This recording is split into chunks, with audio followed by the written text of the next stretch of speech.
विद्यार्थी मित्रों, आपका मैं स्वागत करता हूं क्लाइंट साइड स्क्रिप्टिंग के इस वीडियो लेक्चर में, जहां पर आज हम तीसरा unit form and event handling को देखने वाले हैं। दोस्तों, इस यूनिट के बाद में, इस एक्सरसाइज के बाद में आप लोग किसी एक रिक्वायरमेंट के लिए एक वेब एप्लीकेशन डेवलप कर सकते हो थोड़ी सी प्रैक्टिस के बाद में। तो इस वीडियो सेशन को बहुत ध्यान से देखें। एक तो आपके स्किल की इम्प्रूवमेंट हो रही है, दूसरा ये एग्ज़ाम पॉइंट ऑफ व्यू भी बहुत ज़रूरी है। जैसा विंटर 19 में यहाँ पर लगभग 18 मार्क के आसपास थेरी पे क्वेश्चन, थेरी पेपर में क्वेश्चंस थे। तो एग्ज़ाम पॉइंट ऑफ व्यू भी ये यूनिट आपके लिए बहुत इंपॉर्टेंट है। तो आइए शुरुआत करते हैं हम लोग फॉर्म एंड इवेंट हैंडलिंग में। तो इसको हम दो पार्ट में पढ़ेंगे, पहले फॉर्म के बारे में और बाद में किस तरह से इवेंट हैंडल होता है। तो हमारा लर्निंग ऑब्जेक्टिव भी कुछ इसी तरह से सेट किया है हमने। सबसे पहले हम लोग देखेंगे फॉर्म और उसकी प्रॉपर्टीज़ और कुछ मेथड्स। फॉर्म ऑब्जेक्ट को देखेंगे, किस तरह से फॉर्म ऑब्जेक्ट बनाया जाता है, और फिर उसकी कुछ प्रॉपर्टीज़ और मेथड के बारे में हम लोग जानेंगे। फिर हम लोग देखेंगे इवेंट को डिटेल में, क्योंकि एग्जाम पॉइंट ऑफ व्यू ये बहुत ज़रूरी कंटेंट है। तो इवेंट को थोड़ा डिटेल में देखेंगे, व्हाट इज़ इवेंट। एडवांस जावा में भी आपने पढ़ चुके हैं कि इवेंट क्या होता है, चेंज ऑफ एग्जीक्यूशन। तो यहाँ पर भी हम लोग देखेंगे उसी चीज़ को जावा स्क्रिप्ट में किस तरह से इम्प्लीमेंट किया जाता है। फिर हम लोग देखेंगे टाइप्स ऑफ इवेंट, कौन कौन से टाइप के इवेंट्स यहाँ पर अवेलेबल है। और फिर आखिरी में हम लोग देखेंगे कि इवेंट का इस्तेमाल जावा स्क्रिप्ट में किस तरह से किया जाता है। तो चलिए दोस्तों, शुरुआत करते हैं हम लोग सबसे पहले form and it's property and methods. तो जब कभी भी हमको फॉर्म HTML में एक पेज डेवलप करना हो तो हम लोग यहाँ पर फॉर्म टैग का इस्तेमाल करते हैं। HTML वेब पेज बनाना है तो हम लोग इस्तेमाल किसका करेंगे, फॉर्म टैग का। ठीक है, तो जैसा यहाँ पे दिया है आपके सामने, इन HTML form object represent by form tag. HTML के फॉर्म टैग का इस्तेमाल कर कर हम लोग इस ऑब्जेक्ट को क्रिएट कर सकते हैं। और इसका पर्पस क्या है, to develop a web page. User के सामने एक इंटरफेस डेवलप करना है आपको, जहाँ से आप लोग इंफॉर्मेशन रिसीव या डिस्प्ले कर सकते हो। तो उस वक्त हम लोग इस फॉर्म ऑब्जेक्ट का इस्तेमाल करेंगे। दोस्तों, ये फॉर्म ऑब्जेक्ट जो है ये document modelling, document object modelling type का एक ऑब्जेक्ट है। ठीक है, तो आगे हम लोग बढ़ते हैं। इसकी प्रॉपर्टीज़, प्रॉपर्टीज़ यानी वेरिएबल जो इस फॉर्म के साथ में काम करती है। यानी आपने फॉर्म टैग बनाया, जैसा एप्लेट में आपने देखा है, एप्लेट टैग में 3 एट्रीब्यूट्स आप लोग देखते हैं, वहाँ पर कोड, विड्थ, हाइट। ठीक है, उसी तरह से इस फॉर्म के 3 एट्रीब्यूट या इससे भी ज़्यादा हैं। जैसे यहाँ पे मैंने 3 लिखे, एक्शन, लेंथ, नेम। ठीक है, मेथड नाम का एक और आता है। तो ये प्रॉपर्टीज़ जो फॉर्म टैग के साथ में इस्तेमाल होती हैं, या एट्रीब्यूट्स जो फॉर्म टैग के साथ में इस्तेमाल होते हैं, उनका मतलब क्या होता है ये आइए यहाँ पर समझ लेते हैं। जैसा एक्शन, सपोज आपको इस फॉर्म पर क्लिक करने के बाद में कोई एक पेज, PHP पेज है, उसको कॉल करना है, तो उस चीज़ को हम लोग एक्शन एट्रीब्यूट के साथ या प्रॉपर्टी के साथ में जोड़ कर रखते हैं। फॉर एग्जांपल, मैंने एक कॉलेज नाम का फॉर्म बनाया और कॉलेज में मुझे कंप्यूटर डिपार्टमेंट पे क्लिक करने पर cm.html या computer.php ये पेज कॉल करना है। तो इस चीज़ को, इस URL को मैं इस एक्शन एट्रीब्यूट के साथ जोड़ कर रखूंगा। ठीक है, किस तरह से करते हैं वो आगे के सेशन में हम लोग देखेंगे। लेंथ, ये बताता है टोटल एलिमेंट्स, इस फॉर्म में आपके पास में कितने एलिमेंट्स है, ये आपको बताता है लेंथ। ठीक है, नेम, आप फॉर्म, एक से ज़्यादा भी फॉर्म आप लोग एक ही एप्लीकेशन में बना सकते हो, तो हर फॉर्म को एक नाम हम लोग देते हैं, ID देते हैं। तो नेम ऑफ फॉर्म अगर आपको रखना है, सेट करना है आपके फॉर्म का नाम, तो उसके लिए हम लोग नेम एट्रीब्यूट का इस्तेमाल करते हैं। अभी जैसा मैंने बताया था, there is one another property, एक और एट्रीब्यूट है, दैट इज़ मेथड। तो आप लोग इंफॉर्मेशन ब्राउज़र के हेड में से या बॉडी से कहाँ से पास कर रहे हो, इसके लिए हम लोग मेथड का इस्तेमाल करते हैं। फॉर एग्जांपल, अगर आप लोग इंफॉर्मेशन वेब पेज के बॉडी से पास कर रहे हो, तो उस केस में हम लोग वहाँ पर पोस्ट नाम की मेथड का इस्तेमाल करते हैं। गेट, पोस्ट, इस तरह की यहाँ पर मेथड्स होती हैं। तो ये तो हुआ फॉर्म टैग के एट्रीब्यूट्स के बारे में। अब दोस्तों आइए जान लेते हैं हम लोग फॉर्म ऑब्जेक्ट के साथ में कौन सी इवेंट्स या मेथड्स काम करते हैं। तो फॉर्म के साथ में एक तो बहुत कॉमनली जो इस्तेमाल होता है वो मेथड है सबमिट। फॉर्म में आपने कुछ इन्फॉर्मेशन लिया और उसे अगर आपको स्टोर कर लेना है, तो हम लोग वहाँ पर जो मेथड कॉल करेंगे दैट इज़ अ सबमिट नाम की मेथड होती है। ठीक है, या तो रीसेट, अगर आपको आपका फॉर्म क्लियर करके फिर से दूसरे काम के लिए इस्तेमाल करना है, तो वहाँ पर हम लोग इस्तेमाल करेंगे रीसेट नाम की मेथड। तो इस तरह से दो यहाँ पर मेथड्स हैं जो फॉर्म टैग के साथ में इस्तेमाल होती हैं, और यहाँ पर कुछ एट्रीब्यूट्स हैं जो हम लोग फॉर्म के साथ में इस्तेमाल करते हैं। आगे के इसमें एग्जाम्पल में हम लोग देखेंगे इस चीज़ को और एक बार। तब तक के लिए हम लोग शुरुआत करते हैं इवेंट। इवेंट यानी क्या, चेंज ऑफ एग्जीक्यूशन, जो भी आपका यूज़र सामने से इवेंट ऑकर करता है उसको हैंडल करने के लिए, उसके हिसाब से बैकग्राउंड में चेंजेस करने के लिए हम लोग इवेंट को डिफाइन करते हैं। तो जावास्क्रिप्ट में इवेंट क्या होंगे? इवेंट जैसा आप लोग पेज को लोड करते हो या अनलोड करते हो, रिसाइज करते हो, आपका पेज क्लोज करते हो, तो ये सारे के सारे क्या होते हैं? Events, change of executions. ठीक है, तो ये कुछ एग्जाम्पल हुए। आगे हमने जैसे यहाँ लिखा है, we use this event to execute JavaScript code respond. आपने जावास्क्रिप्ट में कोई स्क्रिप्ट बना के रखी, जैसा डिस्प्ले माई मैसेज, और उसको आपको एग्जीक्यूशन के बाद में, फॉर एग्जांपल हेलो ये मैसेज है, यूजर का नाम एक्सेप्ट करने के बाद में वो आपको डिस्प्ले करना है। तो इस चीज के लिए हम लोग यहाँ पर इवेंट बनाएंगे, यानी थोड़े में क्या है, हम लोग यहाँ पे मेथड या फंक्शन बनाने वाले हैं, तो उसी को जावास्क्रिप्ट में क्या बोला जाता है? इवेंट। लेकिन ये इवेंट के लिए हमें फिर से कंपोनेंट, या वो जिस चीज को यहाँ पे हम लोग बोलते हैं एलिमेंट की जरूरत होती है। तो आपके एलिमेंट्स क्या होंगे? जैसे यहाँ पर मेंशन किया, यहाँ पर हम लोग HTML के कुछ एलिमेंट्स का इस्तेमाल करेंगे सो टू जनरेट इवेंट। जैसे कि एलिमेंट क्या हो सकता है आपका? बटन है, टेक्स्ट एरिया है, सिलेक्शन है, चॉइस है, चेकबॉक्स है। तो इस तरह के जो AWT कंपोनेंट्स भी हमने देखे थे, वही कंपोनेंट HTML में इस्तेमाल होंगे, तो उसे यहाँ पे क्या बोला जाता है? एलिमेंट। हर एलिमेंट के साथ में इवेंट एसोसिएट होते हैं। ठीक है, जैसा कि अगले स्लाइड में हम लोग देखेंगे इवेंट्स। चाहे आपके पास में बटन हो, चाहे आपके पास में चेक बॉक्स हो, तो इवेंट कौन सा होगा? ऑन चेंज, जैसा यहाँ पर मैंने बताया, ऑन चेंज, ऑन क्लिक। ठीक है, तो अगर आपने ऑन चेंज इवेंट लिया तो आपके पास में क्या होगा? HTML element has be changed. अगर टेक्स्ट फील्ड है और उसमें का कुछ कंटेंट आपको चेंज करना है, तो आप टेक्स्ट फील्ड पे या टेक्स्ट एरिया पर कौन सा इवेंट कॉल करोगे? On change. कैसे कॉल किया जाता है ये मैं अगले स्लाइड में आपको बताने वाला हूँ। ऑन क्लिक, अगर आपने सपोज दो टेक्स्ट फील्ड दिया है और वहाँ पे ऐड नाम की आपने बटन दिया, तो ऐड पे क्लिक करने के बाद में एडिशन होकर आपको डिस्प्ले करना है, तो उस वक्त हम लोग बटन नाम का एलिमेंट लेंगे और ऑन क्लिक उस पर हम लोग इवेंट जनरेट करेंगे। उसी तरह से ऑन माउस ओवर, सपोज आप लोग किसी एक कंपोनेंट पे या पेज पर कहीं तो भी आपका माउस या कर्सर ले जाते हो और आपको कोई मैसेज उससे रिलेटेड टूल टिप डिस्प्ले करना हो, एक्स्ट्रा इन्फॉर्मेशन या मेटा डेटा इन्फॉर्मेशन जो है वो आपको डिस्प्ले करना है, तो उस केस में हम लोग वहाँ पर ऑन माउस ओवर या ऑन माउस आउट, तो इस तरह का इवेंट का भी हम लोग इस्तेमाल कर सकते हैं। की down and on load, web page load होते ही आपको क्या मैसेज डिस्प्ले करना है उसके लिए हम लोग इस्तेमाल करेंगे ऑन लोड इवेंट का। ठीक है, की डाउन, अगर आपने की प्रेस किया तो कोई मैसेज अगर डिस्प्ले करना है या कोई इवेंट ऑकर करना है तो हम लोग उसके लिए इस्तेमाल करेंगे ऑन की डाउन इवेंट। ठीक है, तो ये दोस्तों ये 6 कॉमनली यूज्ड इवेंट्स हैं किसी भी एलिमेंट के साथ में। जैसे एलिमेंट्स मैंने अभी आपको बताया, बटन, चेकबॉक्स, रेडियो बटन, इन सिलेक्शन, इन सब के साथ में इन इवेंट्स का आप लोग इस्तेमाल कर सकते हो। मैं यहाँ पर एक छोटा सा डेमो आपके लिए लाया हूँ, हम लोग इस पर क्लिक करेंगे, बाद में इस कोड को भी मैं डिटेल में आपको समझाता हूँ कि इवेंट क्या है और किस तरह से वर्क करते हैं। जैसा कि यहाँ देख पा रहे हैं आप, आपके स्क्रीन के ऊपर एक वेब पेज आया है जिसको हम लोग क्या कर रहे हैं? 2 टेक्स्ट फील्ड का इस्तेमाल और एक बटन का इस्तेमाल कर रहे हैं। टेक्स्ट फील्ड में हमने ऑलरेडी एक नाम प्रोवाइड किया है और जैसे ही आप लोग मैसेज पे क्लिक करोगे तो एक इवेंट जनरेट होगा ऑन क्लिक नाम का। ऑन क्लिक इवेंट क्या करेगा कि आपके स्क्रीन पर एक मैसेज डिस्प्ले लेकर आएगा, जैसा यहाँ पर दिखा रहा है, हेलो राजेश तिवारी। ठीक है, तो इस इवेंट को डिस्प्ले करने के लिए हमने इस्तेमाल किया बटन नाम के एलिमेंट का और उस पर ऑन क्लिक इवेंट का। तो आइए दोस्तों हम लोग देखते हैं कि ये किस तरह से वर्क करेगा। ठीक है, तो मैंने आपको डेमो बताया है इवेंट किस तरह से हम लोग हैंडल करते हैं। हम लोग इवेंट हैंडल करने के लिए कंपोनेंट्स लेते हैं या हम उसी को कह सकते हैं एलिमेंट्स। जैसे यहाँ पर मैंने एलिमेंट लिया, मेरे दिमाग में पहले था कि फॉर्म क्या बनाना है, हमने 2 इन्फॉर्मेशन यूज़र से ली और उस पर एक बटन दिया। बटन पे जैसे ही आप लोग क्लिक करोगे तो एक मैसेज यूज़र को डिस्प्ले होना चाहिए, the name of user and with message hello. ठीक है, तो इस चीज़ के लिए हम लोग इवेंट हैंडल करते हैं जावास्क्रिप्ट में।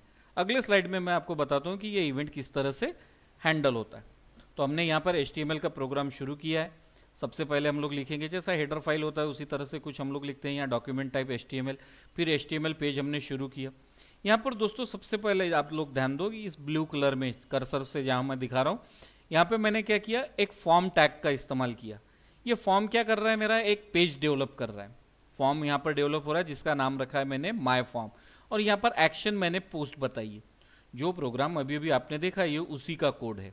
यहाँ पर मैं आपको बता रहा हूँ कि किस तरह से इवेंट हैंडल होते हैं। तो इवेंट हैंडल करने से पहले मैंने एक अपना फॉर्म डिज़ाइन किया HTML में। इस फॉर्म के लिए मैंने एक नाम दिया, फॉर्म का नाम क्या रखा हमने, माय फॉर्म। आगे कोड में कहीं मुझे इस्तेमाल करना होगा तो मैं वहाँ पर इस फॉर्म के लिए आईडी का इस्तेमाल करूँगा, माय फॉर्म। जैसे आप भी को भी पता है एमएसबीटी में आपका नाम से पहले क्या इस्तेमाल होता है, एनरोलमेंट नंबर। तो उस तरह से मैंने इस फॉर्म को एक आईडी दी, उसका नाम क्या रखा है मैंने, माय फॉर्म। ठीक है। अगला एट्रीब्यूट है एक्शन। एक्शन बताता है कि जो भी इंफॉर्मेशन इस पेज से जाएगी वो कहाँ पर से जाएगी, बॉडी में से। जैसा कि आपने फिर से मैं एक बार आपको स्लाइड बता दूं कि इंफॉर्मेशन जो भी हम लोग पास कर रहे हैं वो इंफॉर्मेशन कहाँ से जा रही है, from the body of web page. ये यहाँ पर टेक्स्ट फील्ड में हेड में से नहीं जा रही है इंफॉर्मेशन। यहाँ पर आप देखो दोस्तों, ये हेड है और यहाँ पर ये क्या है, बॉडी। तो इंफॉर्मेशन पास कहाँ से हो रही है, बॉडी में से। तो उस केस में हम लोग यहाँ पर इस्तेमाल कर रहे हैं एक्शन पोस्ट का। ठीक है। फिर हमने यहाँ पर टेक्स्ट फील्ड लिया। टेक्स्ट फील्ड अगर कंपोनेंट आपको ऐड करना है तो हम लोग फिर से इनपुट टाइप नाम का जो HTML का टैग है उसका इस्तेमाल करेंगे। इनपुट टाइप मैंने यहाँ पर बताया टेक्स्ट। ठीक है। मुझे दो टेक्स्ट फील्ड चाहिए थी, फर्स्ट नेम के लिए और लास्ट नेम के लिए। तो पहले मैंने इनपुट टाइप लिया टेक्स्ट, टेक्स्ट फील्ड, उसका आईडी रखा T1 और उसका नाम रखा मैंने एफ नेम। तो कोडिंग में हमेशा हम लोग इस्तेमाल करते हैं आईडी का, नेम एक कैप्शन की तरह। ठीक है। तो हम लोग इस्तेमाल किसका करते हैं, हमेशा आईडी का। और वैल्यू वहाँ पे पहले से पुटअप करके रखिए राजेश। इसी तरह से दूसरी टेक्स्ट फील्ड हमने बनाई जिसका नाम रखा हमने T2। तो इस तरह से मेरा फॉर्म डिज़ाइन हुआ है। ये फॉर्म यहाँ पर ओपन हुआ विथ 2 एट्रीब्यूट। वहाँ पर हमने 2 एलिमेंट लगाए। पहला एलिमेंट है हमारा टेक्स्ट T1, दूसरा है टेक्स्ट T2। ठीक है। अब इस पे इवेंट जनरेट करने के लिए मुझे एक एलिमेंट चाहिए। वो एलिमेंट मैंने यहाँ पर आप लोग देख सकते हो सेकंड बाजू के पार्ट में, जहाँ मैं माउस से बता रहा हूँ आपको। तो अगला एलिमेंट मैंने लिया जिस पे मुझे इवेंट जनरेट करना है, वो है बटन। ठीक है। 2 टेक्स्ट फील्ड के बाद में अब हमने क्या लिया है, अगला एलिमेंट दैट इज बटन। और बटन पर मैंने सेट किया है इवेंट ऑन क्लिक। बटन पर आप लोग कोई और भी इवेंट सेट कर सकते थे, मैंने रखा है ऑन क्लिक। आप ऑन डबल क्लिक भी रख सकते हो, DB क्लिक। ठीक है। तो इस तरह से इवेंट सेट करना है। जैसे यहाँ पर मैंने कंपोनेंट लिया और कंपोनेंट पे मैंने इवेंट रखा। फिर ऑन क्लिक पर क्या करना है, मुझे कॉल करना है माय फंक्शन। एक मेरा बनाया हुआ फंक्शन है, उसे मुझे कॉल करना है। और इस बटन पर मैसेज क्या आएगा, तो ये आएगा मैसेज, जो भी मैं यहाँ पर लिख के रखता हूँ। अगर सपोज मैंने यहाँ पर क्लिक लिखा होता तो ये बटन जब वेब पेज पे आएगी तो वहाँ पर लिख कर क्या आएगा, क्लिक। ठीक है। या हिट मी, इस तरह का। तो बटन के ऊपर हमने इवेंट रखा ऑन क्लिक, और ऑन क्लिक इवेंट पर कौन सा फंक्शन कॉल करना है वो हमने लिखा है यहाँ पे माय फंक्शन। अब इस माय फंक्शन को दोस्तों हमको डिफाइन करके रखना है। फंक्शन का जो सेकंड यूनिट था वहाँ पर हम लोगों ने इस चीज़ को देखा है। एक बार फिर से हम लोग यहाँ देख रहे हैं इवेंट के साथ में कि हमने बटन रखा और बटन पे इवेंट क्या रखा, ऑन क्लिक। फिर हमने ये फंक्शन यहाँ पर डिफाइन किया, फंक्शन का नाम रखा है माय फंक्शन। और इस फंक्शन को जिसे हम लोग यहाँ पर कॉल कर रहे हैं, हमने इनसाइड स्क्रिप्ट, अगर जावा स्क्रिप्ट का कोई अगर आपको फंक्शन लिखना है तो हमेशा HTML का हम लोग टैग इस्तेमाल करते हैं स्क्रिप्ट, और उसके अंदर जाकर हम लोग जावा स्क्रिप्ट का फंक्शन डिफाइन कर सकते हो। तो जैसे मैंने यहाँ पर उसे डिफाइन किया, फंक्शन माय फंक्शन। और जब भी ये फंक्शन कॉल करेगा तो मुझे सिंपली क्या करना है, जो भी मैसेज है उसे T1 और T2 में से मुझे जो भी इंफॉर्मेशन मिली है उसको हेलो के साथ में डिस्प्ले करना है। तो यहाँ पर देखो दोस्तों, T1 ये मेरा एलिमेंट है। कौन सा एलिमेंट है, टेक्स्ट एलिमेंट। T2 भी मेरा एक एलिमेंट है। कौन सा है, टेक्स्ट एलिमेंट। यहाँ पर आप लोग देख सकते हो। ठीक है। T1 और T2। तो इसकी मैंने जो एट्रीब्यूट यहाँ पर जो प्रॉपर्टी इस्तेमाल की वो है वैल्यू। जैसा T1 में हमने वैल्यू क्या रखा है, राजेश, और T2 की वैल्यू है तिवारी। तो जो भी यहाँ पर हम लोगों को प्रॉपर्टीज चाहिए वो हमने एलिमेंट के साथ में एक्सेस की है। जैसा मैंने यहाँ पर एक्सेस की है T1 के साथ में वैल्यू और T2 के भी साथ में वैल्यू। तो ये दोनों इन्फॉर्मेशन कॉन्केटिनेट होगी हेलो के साथ में और हमारे स्क्रीन पर मैसेज आएगा। एक बार फिर से चलते हैं। हमने फॉर्म पे क्लिक किया। इस प्रोग्राम को लिखने के बाद आपको सेव करना है एज HTML। ठीक है। जो प्रोग्राम मैंने आपको स्लाइड पे बताया। तो ये 2 कंपोनेंट हुए टेक्स्ट फील्ड के, दोनों एलिमेंट। और ये हमारा तीसरा एलिमेंट है बटन, जिसके ऊपर हमने रखा है इवेंट। कौन सा इवेंट है वो, ऑन क्लिक। जैसे ही मैं यहाँ पर क्लिक करूंगा तो मेरे पास में एक मैसेज डिस्प्ले हो जाएगा, अपीयर हो जाएगा। ठीक है। तो आप लोग जब भी प्रोग्राम पर जाओगे तो यही सेम कोड आपको लिखना है। नोटपैड एडिटर का इस्तेमाल करो, कोड वहाँ पर ये स्टोर करो और उसके बाद में आप उसको सेव एज करो HTML। माउस से जब भी उस फाइल पे आप डबल क्लिक करोगे तो आपके डिस्प्ले मैसेज पे आएगा। तो यहाँ पर आपको ध्यान क्या देना है, हमने अभी अभी देखा था फॉर्म के हमने कुछ एट्रीब्यूट देखे थे और उसके भी कुछ इवेंट भी देखे थे, मेथड्स। तो यहाँ पे तो मेथड्स हमने इस्तेमाल नहीं की, सबमिट और रीसेट। हमने कुछ एट्रीब्यूट्स इस्तेमाल किए, जैसा आईडी है, एक्शन है, ठीक है। तो हमारी रिक्वायरमेंट 2 से पूरी हो रही, तो हमने 2 ही एट्रीब्यूट इस्तेमाल किए। फिर हमने यहाँ पर देखा कि किस तरह से हम लोग एलिमेंट्स फॉर्म के ऊपर अदर एलिमेंट्स ऐड कर सकते हैं, जैसा टेक्स्ट फील्ड और बटन। तो ये दोनों एलिमेंट भी हमने ऐड किए। अब एलिमेंट की मुझे वैल्यू एक्सेस करना था, तो मैंने t1 डॉट वैल्यू लिखा, t2 डॉट वैल्यू लिखा। और इन वैल्यू को मुझे कब जनरेट करना है, ऑन सम इवेंट। तो मैंने इवेंट के लिए एक सोर्स बनाया, एलिमेंट बनाया, दैट इज बटन। और बटन पर आप जब भी क्लिक करोगे तो ये फंक्शन कॉल होगा। फंक्शन कॉल होने पर इस बॉडी को एग्जीक्यूट करेगा। यहाँ पर हमने एक डॉक्यूमेंट ऑब्जेक्ट लिया। डॉक्यूमेंट ऑब्जेक्ट क्या करता है, आपके वेब पेज के ऊपर जो भी मैसेज आप लोग यहाँ पे प्रोवाइड करते हो डिस्प्ले करता है। तो दोस्तों इतना आसान है इवेंट हैंडलिंग। अगर एक कंसेप्ट समझ में आया तो 1 या 2 प्रोग्राम के साथ आप इस चीज़ को एग्जीक्यूट कर सकते हो। तो हम लोग आएंगे यहाँ पर लास्ट में। हमने क्या देखा, फॉर्म इज एन ऑब्जेक्ट, एक डॉक्यूमेंट मॉडलिंग ऑब्जेक्ट है। इसको हम लोग कुछ प्रॉपर्टीज़ हमने देखी, जैसा आईडी, नेम, एक्शन, ठीक है। इस तरह की प्रॉपर्टीज़ फॉर्म के साथ में एसोसिएट होती है। फॉर्म ये एक्चुअली टैग है HTML का, और उसके साथ में इन प्रॉपर्टी को या एट्रीब्यूट को हम लोग इस्तेमाल करते हैं। 2 मेथड है, RISAT and submit. HTML page में कोई इन्फॉर्मेशन स्टोर किया, वो आपको स्टोर इन्फॉर्मेशन डिस्क पर ले जाना है, तो आप सबमिट बटन का वहाँ पर इस्तेमाल कर सकते हो, मेथड का इस्तेमाल कर सकते हो। फिर हमने इवेंट देखा, what is event, it is change of execution, जैसा पेज का लोड होना, अनलोड होना, रिसाइज होना, दूसरे पेज को रिडायरेक्ट करना, ये सारे ही क्या है, इवेंट्स है। हम लोगों ने यहाँ पे फॉर्म के कुछ इवेंट्स भी देखे, या किसी और एलिमेंट, बटन हो, चेकबॉक्स हो, उनके भी इवेंट देखे। इवेंट्स कौन कौन से, on change, on click, on mouse over, ठीक है, ऑन की डाउन। तो इस पे एग्जाम में भी पूछा जाता है, तो बेटर है कि आप इस पे प्रैक्टिस भी करें। 6 इवेंट है, आपको बहुत आसानी से याद रहेंगे। किसी भी एलिमेंट के साथ में इनको आप इस्तेमाल कर सकते हो, ठीक है। किस तरह से इस्तेमाल करना है ये यहाँ पर आपको डिमॉन्स्ट्रेशन दिया है, क्योंकि आगे प्रैक्टिस में मैंने कुछ प्रोग्राम आपको बताए, वो प्रोग्राम भी आपको इसी तरह से इस सैम्पल कोड का इस्तेमाल करके इस्तेमाल करना है। जैसा जावा में बताया था आपको, अगर चेकबॉक्स के साथ में ये काम करना है तो हम लोग सिंपली बटन की जगह क्या लिखेंगे, चेकबॉक्स। सिलेक्शन में थोड़ा सा चेंजेस है, तो सिलेक्शन को थोड़ा सा आप लोग पढ़ के, यानी ऑप्शन लिस्ट आपको जब डिस्प्ले करना है तो थोड़े चेंजेस हैं, तो वो आप पढ़कर फिर थोड़ा सा इस्तेमाल कर सकते हो, ठीक है। फिर हमने देखा टाइप्स ऑफ इवेंट, अभी यूज़ ऑफ इवेंट किस तरह से करते हैं, ये प्रोग्राम में आपको दिखाए। अब दोस्तों हम लोग जाते हैं प्रैक्टिस क्वेश्चन पे। ये मैंने यहाँ पर जो प्रैक्टिस क्वेश्चन दिए वो एज एन असाइनमेंट आपको सॉल्व करना है और अपलोड करना है। ये सारे क्वेश्चन दोस्तों मैंने विंटर 2019 में जो आए हुए पेपर में है, एक ही पेपर में आए हैं, आप लोग देख सकते हो 4-4 मार्क के लिए क्वेश्चंस आए हुए हैं, ठीक है। तो ये बहुत ही इंपॉर्टेंट है टॉपिक, ये यूनिट आपके लिए। तो इन क्वेश्चन को सॉल्व करो, अगर कोई डिफिकल्टी आई तो आप लोग पूछ सकते हो। जैसा पहले में आपको एक फॉर्म डिज़ाइन करना है जहाँ से यूज़र आईडी और पासवर्ड एक्सेप्ट होगा, जैसे अभी मैंने एक फॉर्म बनाया था, सेम उसी तरह से रखना है। सिर्फ नाम क्या करना है, फर्स्ट नेम की जगह आईडी, सेकंड टेक्स्ट फील्ड का नाम रखना है पासवर्ड, मैसेज की जगह सबमिट बटन का इस्तेमाल करना है। ठीक उसी तरह से स्टूडेंट की information, name, enrolment, branch, marks accept करने और डिस्प्ले करने के लिए प्रोग्राम करना है। तीसरे प्रोग्राम में आपको क्या करना है, स्टूडेंट के मार्क्स एक्सेप्ट करना है और एवरेज डिस्प्ले करना है।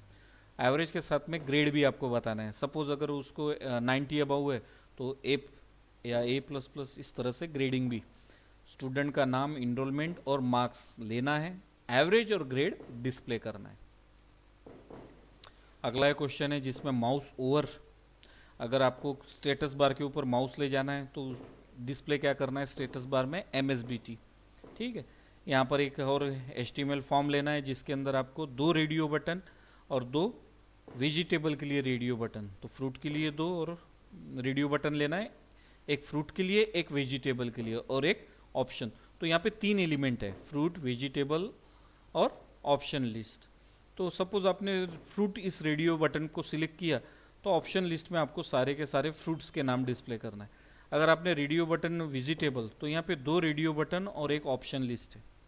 तो जो भी आपने सिलेक्ट किया, सपोज आपने वेजिटेबल सिलेक्ट किया तो ऑप्शन लिस्ट में आपके सारे वेजिटेबल्स के नाम आने चाहिए। इस तरह का ये प्रोग्राम है, पेपर में आया हुआ है, ठीक है। अगला हम लोग देखेंगे, यहाँ पर आपको चेक बॉक्स किस तरह से काम करता है एग्जाम्पल के साथ में लिखना है। दोस्तों अगले वीडियो में मिलेंगे, तब तक के लिए गुड बाय।